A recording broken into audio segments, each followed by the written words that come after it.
आजा तमिलनाडु आजा। किधर आने का? तमिलनाडु। तमिलनाडु में कैसा पूछेगा भाई? तमिलनाडु में कैसे पहुंचेगा भाई? तमिलनाडु कैसे आएगा भाई? तमिलनाडु में कैसा पूछेगा? तमिलनाडु में कैसा पूछेगा भाई? तमिलनाडु कैसा पहुंचेगा भाई?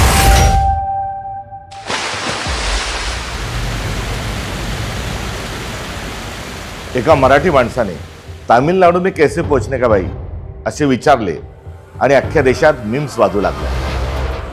सगळा देश फिदीफिदी हसला।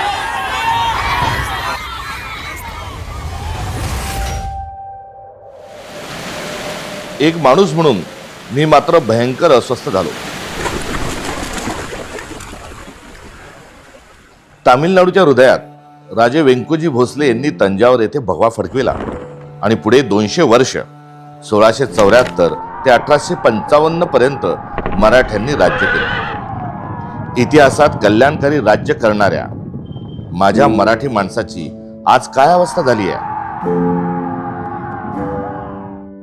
मुठभर लोकांच्या मागे फिरणारी झुंड झालो आहोत का आपण? स्वतंत्र बाण्याचा मराठी माणूस कुठे गेलाय? हे बदललं पाहिजे। पुन्हा मराठी माणसाचा सर्वोदय झाला पाहिजे आणि बदलाची पहिली सुरुवात असते संवादातून। महाराष्ट्रातील सर्व स्तरातील माणसाशी संवाद साधत हे सर्वोदयाचं बीज मला आपल्या साथीने पेरायचं आहे आणि त्यासाठी ही एक सुरुवात। हे व्यासपीठ राजकारणाचे नाही,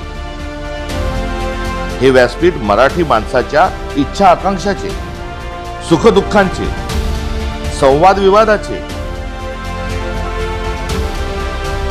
हे व्यासपीठ सर्वोदयाचे आहे।